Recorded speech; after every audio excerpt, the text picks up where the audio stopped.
दोस्तों अभी हमारी उपस्थिति दरभंगा में है और दरभंगा के ललित नारायण मिथिला यूनिवर्सिटी का नाम आप सभी ने सुना ही होगा। उस यूनिवर्सिटी के संगीत से पीएचडी करी हुई मैम अभी हमारे साथ है और डॉक्टर पुष्पम नारायण मैम। और सबसे बड़ी बात यह है कि बहुत सारे लोग जो है संगीत के क्षेत्र में आ तो जाते हैं, लेकिन उनको जो है पूरी जानकारी नहीं होने के कारण जो है वो इधर उधर भटकने लगते हैं और उनको मंजिल नहीं मिलती है। तो ये वीडियो को आप लास्ट तक ज़रूर देखिएगा।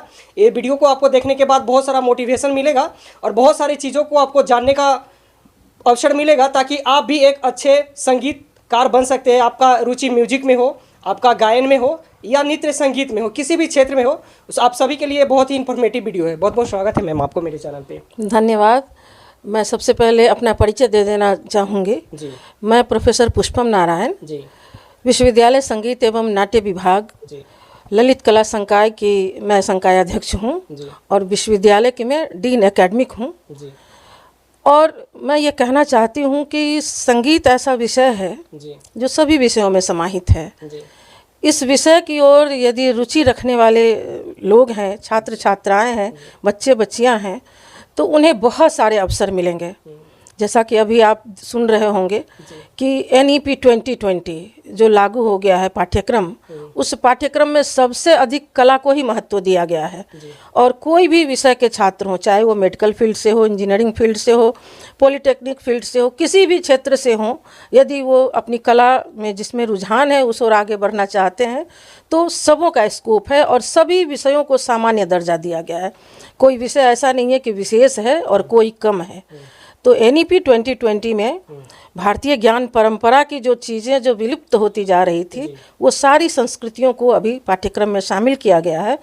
और मैं ये चाहूँगी कि लोग इस ओर अधिक से अधिक आए, तभी हम अपनी संस्कृति की रक्षा और सुरक्षा कर सकते हैं। जैसे मैम कुछ लोग इस फील्ड में आ गए हैं लेकिन उनको ज़्यादा नॉलेज नहीं इस चीज़ के बारे में, तो उनको किस तरीके का तैयारी करना चाहिए, मतलब कैसे अध्ययन करना चाहिए ताकि वो भी अपने मंजिल को हासिल कर सकें? मैं इसको अपने ही उदाहरण से देना चाहती हूँ। मैं रसायन शास्त्र विषय से MSc पास किया, थ्रू आउट फर्स्ट क्लास में थी। और फिर मैंने संगीत में भी स्नातकोत्तर की डिग्री हासिल की और फिर मैंने लेक्चरशिप की जो परीक्षा थी उसको क्वालिफाई किया। और मुझे लगा कि कला का फील्ड जो है इसमें कम लोग हैं और हमारे रसायन विज्ञान में बहुत सारे लोग हैं, तो क्यों ना मैं कला की फील्ड को चुनूं। और मैं कला के क्षेत्र में, मैं संगीत में, गायन विषय में मैंने कॉलेज सेवा आयोग से मेरी बहाली हुई और मैं लगातार 29-30 वर्षों से संगीत की शिक्षा दे रही हूँ। और कोई एक शिक्षक जो होता है वो छात्र ही होता है, तो मैं अपने आप को छात्र मानते हुए जिस विभाग से मैंने पढ़ाई की थी उसी विभाग में मैं आज इतने बड़े पद पर आसीन हूँ। ये बड़े ही गौरव की बात है और ये एक सीखने की भी बात है कि हमारा विषय कुछ भी हो, लेकिन अगर हमारी रुचि है और उस रुचि को लेकर हम आगे बढ़ते हैं तो हम एक दिन ज़रूर अपना नाम रोशन करेंगे, साथ ही उससे लोगों को भी लाभ मिलेगा। तो मेरा ये कहना है कि इस फील्ड में जिनको भी अगर आंतरिक रुचि है वो अवश्य ही आए। और बहुत सारी ऐसी योजनाएं भी सरकार की हैं। अभी आप देख रहे होंगे कि स्कूल में, सभी स्कूल में संगीत विषय को दिया गया है और उसके तहत अभी सभी जितने भी विद्यालय हैं, मध्य विद्यालय हैं या विद्यालय हैं या +2 के विद्यालय हैं, सभी में संगीत विषय से शिक्षकों की बहाली हुई है।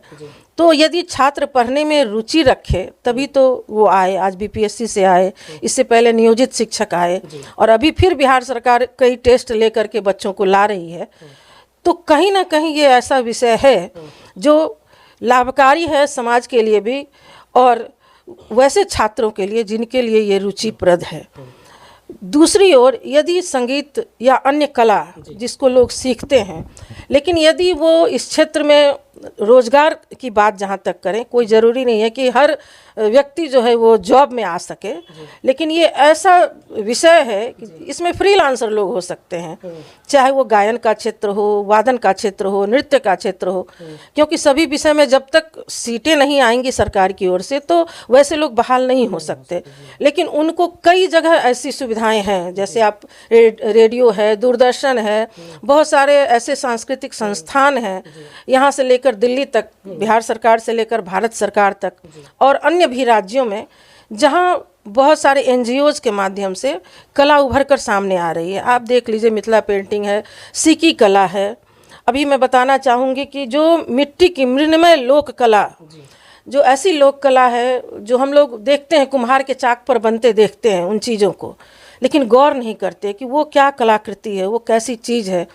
और मैंने इस ओर ध्यान दिया और मैंने एक प्रपोजल बनाकर ICSSR नई दिल्ली को भेजा और उसने मुझे उस पर मेजर रिसर्च प्रोजेक्ट करने के लिए दिया, क्योंकि जो मृण्मय देशज कला है, जो धरोहर के रूप में है, वो सारी चीज़ें विलुप्त हो रही हैं। हमें सोचने की ज़रूरत है, क्यों कोई शमशान घाट जब जाता है तो उस यात्रा में क्यों मिट्टी के पतीले में हम आग लेकर जाते हैं, क्यों आज हम फिर कुल्हड़ की चाय की ओर आ गए हैं। तो कहीं ना कहीं ये सब सोचने समझने और अपनी संस्कृति को बचाने की चीज़ है। जिस ओर बच्चों का रुझान हो तो उन्हें अच्छा लगेगा। और बहुत सारे नए जो आजकल कौशल विकास की बात होती है, जो हमारी भारत सरकार की योजना है कौशल विकास की, तो इसमें बहुत सारी ऐसी योजनाएं हैं कला के लिए जिससे बच्चे लाभान्वित हो सकते हैं और अपनी कला को निखार करके वो देश के मानचित्र पर आ सकते हैं। जैसे कि मैम अभी आपने बताया कि मान लीजिए कि जो तैयारी करना चाह रहे हैं उनको गवर्नमेंट जॉब नहीं हो रहा है, सरकारें उतनी सीट नहीं निकाल पा रही है, तो दूरदर्शन केंद्र हो या बहुत सारे जगह आपने बताया, तो अभी तो सबसे बड़ा प्लेटफॉर्म सोशल मीडिया आ गया मैम उनके लिए। सोशल मीडिया है, लेकिन सोशल मीडिया उस तरह से उनको रिकॉग्नाइज नहीं कर पाती है। यदि वो फ्रीलांसर होकर और इस क्षेत्र में अगर अपने आप को ईमानदारी से प्रस्तुत करते हैं तो कोई ज़रूरी नहीं है कि कोई अच्छा गायक है अगर तो वो गा सकता है। किसी में अगर संगीत की समझ है तो अच्छा कंपोजर हो सकता है, अच्छा लेखक हो सकता है। किसी को पढ़ने में संगीत के प्रति ज़्यादा रुचि है तो वो शास्त्र लिख सकता है, संगीत के विषय में पुस्तक दे सकता है, पत्रिकाएं दे सकता है। आप देखते हैं कि मीडिया में, अखबार में आप देखते हैं एक कॉलम आता है कला संस्कृति का, जिसमें बहुत सारी अशुद्धियाँ होती है। ये पता नहीं चलता है कि हमें किस तरह का न्यूज़ बनाना चाहिए संगीत या कला के चीज़ों को, क्योंकि जानकारी के अभाव में वो नहीं बना पाते। लेकिन अगर एक कला से जुड़े हुए व्यक्ति को ये काम मिले तो वो इसको बहुत ही अच्छे से बना सकता है और ये उसके जीवन यापन का साधन हो सकता है।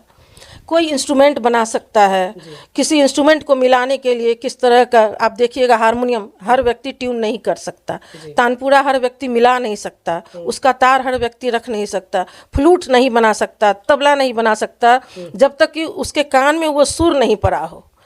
तो ये सारी बहुत सारी चीज़ें हैं, बहुत सारे ऐसे स्कोप हैं जहाँ वो अपने आप को फिट कर सकता है। जैसा कि मैम आपने अभी बताया कि 29 वर्षों से लगातार आप इस यूनिवर्सिटी में मतलब वर्क कार्यरत हैं, तो इस अंडर में मतलब आपके नीचे से ऐसे कितने स्टूडेंट छात्र छात्राएं निकले जो मंजिल को हासिल कर पाए? मैं बहुत गौरव के साथ कहना चाहती हूँ, एक तो मैं जिस विश्वविद्यालय में अभी हूँ वो विश्वविद्यालय अब शोध विश्वविद्यालय हो गया है। बिहार का ये ऐसा विश्वविद्यालय है जहाँ रिसर्च के लिए मेरू ने प्रतिवर्ष 1 करोड़ रुपए देने की बात की है और वो हमारे विश्वविद्यालय को बहुत आगे तक ले जाएगा। और जहाँ तक हमारे विभाग की बात है, हमारे विभाग अभी पूरे बिहार में अगर आप सर्वे करेंगे तो हमारे विभाग के 80% छात्र छात्राएं BPSC से अभी +2 में टीचर हुए हैं। अभी एडमिशन लिया बच्चों ने, तुरंत TC लेने आ गए कि मुझे शिक्षक में हो गया है। तो ये ऐसा रोजगार परक विषय है। और खास करके जब आपने मेरे बारे में पूछा है तो मेरे अधीन कम से कम 44-45 बच्चों ने PhD शोध कार्य किया है, एक ने डिलीट कार्य किया है और एक पोस्ट डॉक्टरल फेलो किया है हमारे अंडर से। और मेरी पुस्तकें 8-10 पुस्तकें प्रकाशित है संगीत के क्षेत्र में। तो ऐसे बहुत सारे हैं जो संगीत के क्षेत्र में लेखन कार्य के माध्यम से भी संगीत को बहुत आगे तक ले जा सकते हैं। जन जन तक पहुंचाने का कार्य अखबार मीडिया के साथ साथ पुस्तक और पत्रिकाएं भी हैं, जिस ओर भी अगर जिनका रुझान है उस ओर जाना चाहिए, क्योंकि हर व्यक्ति परफॉर्मर नहीं हो सकता। परफॉर्मेंस के लिए ऐसा है कि 24 घंटे में 18 घंटे रियाज मांगता है। और एक नौकरी में रहते हुए आप बहुत कम लोग को देखेंगे कि परफॉर्मेंस के लिए स्टेज पर जाते हैं, क्योंकि उनका परफॉर्मेंस का मंच उनका क्लासरूम होता है जहां उनको बच्चों को बताना होता है। और हर लेवल के बच्चे आते हैं, कुछ सीख कर आते हैं, कुछ बिल्कुल अनभिज्ञ आते हैं और सबों को लेकर चलना होता है। सेमेस्टर वाइज कक्षाएँ हैं तो उस हिसाब से उनको बताना पड़ता है ताकि जब वो 2 साल तक हमारे बीच रहे तो कुछ ना कुछ सीख कर जाएं जो उनके जीवन में काम आए। जैसे कि मैम जब 44 बच्चे आपके अंदर से निकल के कार्यरत हो गए तो ईयर जैसे 2016, 18, 17, 22, 24, 25 मतलब कुछ आइडिया तो होगा ना कि कौन कौन सा ईयर का होंगे वो? हमारे यहाँ से अभी जो शिक्षक की बहाली हुई, नियोजन में भी बहुत सारे शिक्षक आए थे। जी नियोजन के बाद जो इधर आए हैं, हमें लगता है कि 19, 21 सत्र, 20, 22 सत्र और 23, 25 सत्र के भी 2-4 छात्र निकले हैं। और पूरे बिहार में लगभग 80% छात्र हमारे यहाँ के ही हैं। 20% ही अदर विश्वविद्यालय के और अदर स्टेट के आए हैं। जी मैडम, ये मिथिलांचल की धरती है और स्वर कोकिला शारदा सिन्हा जी यहीं से आती थी। और जैसा कि आपने बताया कि आपका गायन में काफ़ी अच्छा रुचि है, तो क्यों नहीं उन्हीं के अंदाज में कुछ उन्हीं का पारंपरिक गाना जो आपको याद हो और हमारे ऑडियंस को आप सुनाना चाहें? शारदा सिन्हा जी तो हमारे विश्वविद्यालय से भी उन्होंने अपनी पीएचडी की डिग्री हासिल की थी, हमारे डिपार्टमेंट से ही। और हमारे विश्वविद्यालय में वो कार्यरत रहीं। हम उनको श्रद्धांजलि अर्पित करते हैं। और अगर आप जहाँ तक सुनने की बात करते हैं तो मिथिलांचल तो अपने आप में लोकगीतों के लिए बहुत ही धनी रहा है। और आप जो विद्यापति की यहाँ रचनाएं हैं, जो बहुत अभी तो मंगलाचरण के रूप में उसको सभी लोग गाते हैं, सब तरह से गाते हैं। जो विद्यापति की जो एक रचना है, मैं ऐसे 2 लाइन आपको गुनगुना के बता देती हूँ। जय जय भैरवी असुर भयाउनी, पशुपति भामिनी माया,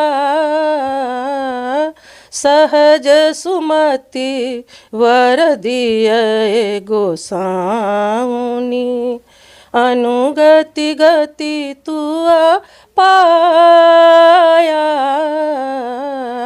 जय जय भैरवी असुर भयाउनी।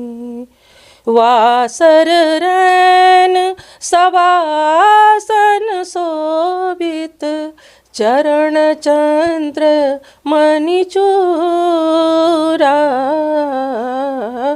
कतक दैत मारे मुँह में लली, कतओ उगली कल कूरा, जय जय भैरवी असुर भयाउनी। मैम लास्ट में उन छात्र छात्राओं को जो इस फील्ड में आना चाहते हैं, बिल्कुल नए हैं, तैयारी तो कर रहे हैं, लेकिन उनको सही दिशा निर्देश नहीं मिलने के कारण इधर उधर भटक रहे हैं, उन्हें क्या मैसेज देना चाहती हैं आप मेरे चैनल के माध्यम से? मैं यही कहना चाहती हूँ कि जिसको इस विषय में रुचि हो, ऐसे बच्चों को आगे आना चाहिए। क्योंकि अब जो नई शिक्षा नीति आई है, इसमें सरकार की ओर से बहुत सारी ऐसी योजनाएं आएंगी जिससे उनको बहुत लाभ मिलेगा। और नहीं कुछ तो अपने लिए, स्वयं के लिए वो एक फ्रीलांसर टीचर हो सकता है, कंपोजर हो सकता है, गाना लिख सकता है। और बहुत सारे ऐसे दूरदर्शन वगैरह के आजकल तो वेब सीरीज इतने आ गए हैं, इस क्षेत्र में भी बच्चे बहुत काम कर रहे हैं। चाहे इसमें आप नाट्य को अलग नहीं कर सकते, जो थिएटर ऐसा विषय है जिसको आप नहीं इग्नोर कर सकते हैं। और ये संगीत या नाट्य ऐसे विषय हैं जो एक व्यक्तित्व को निखारता है, आगे बढ़ाता है। और अगर जब इस ओर आप गौर करेंगे तो आप देखेंगे कहाँ संगीत नहीं है, कहाँ नाट्य नहीं है। क्योंकि हम प्रत्येक व्यक्ति के जीवन में जब सुबह से हम अपनी दिनचर्या स्टार्ट करते हैं तो अभिनय ही तो करते हैं। हम आपके साथ आपकी तरह बात करते हैं, बच्चों के साथ बच्चों की तरह बात करते हैं, तो ये एक अभिनय ही है। हम अपने रूप को बदलते हैं उस पात्र के माध्यम से। और गाने की जहाँ तक बात है, सुबह उठते हैं अगर मोबाइल में रिंग टोन आप देखते हैं तो वो भी म्यूजिक है। आपकी घड़ी की टिक टिक है तो वो भी रिदम है। आप चलते हैं वो भी रिदम है। तो कहाँ नहीं है, पेड़ पौधे जो भी हिल रहा है एक रिदम में हिल रहे हैं। अगर थोड़ा सा भी उसमें कुछ गड़बड़ियाँ आती हैं, हमारे चलने में गड़बड़ी आती है, हम लड़खड़ाते हैं, गिरते हैं। प्रकृति में जब अनबैलेंस होता है तो हम भूकंप भूचाल की बात करते हैं। तो इसलिए सब कुछ लय और स्वर आधारित चीज़ें हैं। ज़रूरत यह है कि हमें उस ओर आकर्षित होने की ज़रूरत है। हमें प्रकृति से, कला से प्रेम करने की आवश्यकता है। और उस प्रेम के माध्यम से हम अपनी जो अंदर की कला है उसको निखारें और उसके साथ रोज़गार की तलाश करें। रोज़गार की कमी नहीं है, तलाशने की आवश्यकता है कि हम रोज़गार कहाँ से ले सकते हैं। जैसा कि अभी मैंने बताया कि वो मिट्टी की बर्तन, हम उधर हमारे डिपार्टमेंट के बगल से जब हम गुजरते हैं देखते हैं वो मिट्टी के बर्तन, वो कितनी कला से उसको बनाते हैं, उसको रंगते हैं। उसको ये पता नहीं है कि आप जो वो मिट्टी जो ले रहा है वो किस तरह की मिट्टी है, वो कितने टेम्परेचर पर उसको कर रहा है, वो एक अपने अंदाज से उसको वो लगा के उसको तपाता है, उस मिट्टी में पकाता है। लेकिन हम अगर शोधार्थी होकर उसमें काम करेंगे तो हम देखेंगे उसको कितने टेम्परेचर पर वो डाल रहा है, किस तरह की मिट्टी का प्रयोग कर रहा है, उसका जो वो चाक है वो कितने रेडियस का है। तो एक शिक्षा के क्षेत्र से अगर किसी काम को हम करते हैं तो एक उसका मापदंड बनता है, एक स्टैंडर्ड बनता है, और तब जब वो शास्त्र के रूप में आगे आता है, हमें भी 2 साल बाद जब वो रिपोर्ट जमा करनी होगी तो उस रिपोर्ट के माध्यम से बहुत सारे लोगों को रास्ता मिलेगा कि इस तरह की चीज़ें हो सकती है। तो इसलिए कला एक ऐसी विधा है जहाँ सबको जुड़ना चाहिए। नहीं कुछ तो कम से कम एक अच्छा इंसान तो वो बन ही सकता है। उसके अंदर जो इतनी सारी विकृतियां हैं वो कोई विकृति नहीं आएगी। अगर वो अंदर से एक अच्छा कलाकार है तो कम से कम वो अच्छा एक व्यक्ति हो सकता है। और अगर एक अच्छा व्यक्ति होगा तो एक अच्छा सफल परिवार बनेगा। एक सफल परिवार बनेगा तो कई परिवार ऐसे होंगे जो सफल जीवन जिएंगे। तो मैम एक सवाल और चलते चलते, आपके मतलब नीचे से कितने लोग पीएचडी मतलब करके छात्र छात्राएं निकले, थोड़ा इन पे एक बारी बता दीजिए। हाँ, निर्देशन। मेरे निर्देशन में अभी तक 43 पीएचडी हो चुके हैं। 43। हाँ, मैं 2008 से पीएचडी कराना शुरू की हूँ, क्योंकि ऐसा है कि एक ड्यूरेशन होता है कि उतने दिन का आपको शिक्षण अनुभव होना चाहिए। और मैं नौकरी में आने के बाद मैंने खुद पीएचडी किया। उसके बाद 2003 में मेरे अधीन आए छात्र, 2008 से उनका पीएचडी का रिजल्ट आना शुरू हुआ। और अभी मेरे अधीन 4 शोध प्रबंध जमा है शोध छात्र के, और 43 हमारे अधीन से वो अवार्ड हो चुका है। एक डिलीट भी मेरे अंदर से हो चुका है और एक पोस्ट डॉक्टरल फेलो भी हो चुका है। तो मतलब काउंटिंग तो सबका ही होगा। जी हाँ, तो मैं इसमें लगी हूँ इस सेवा में एक छात्र के नाते। और जब तक विश्वविद्यालय में सेवा है तब तक तो लगी रहूँगी। इसके बाद भी जब तक स्वस्थ शरीर रहेगा तब तक मैं इस विधा की सेवा करूँगी। और यही कहना चाहूँगी कि इस विधा से अधिक छात्र जुड़े और मार्ग आगे मिलता जाएगा। मेरी यही शुभकामना रहेगी कि छात्र ज़्यादा से ज़्यादा जुड़े। चलिए, तो समाज के लिए एक बहुत ही इन्फॉर्मेटिव वीडियो है। आप लोग ज़रूर अपने दोस्तों के साथ शेयर करिएगा, बहुत कुछ आपको सीखने को मिलेगा, ताकि जो है आप भी सही प्लेटफॉर्म पे आ सके और सही जगह पे काम कर सके। बाकी आप सभी को देखने के लिए बहुत बहुत धन्यवाद। जय हिंद, जय भारत।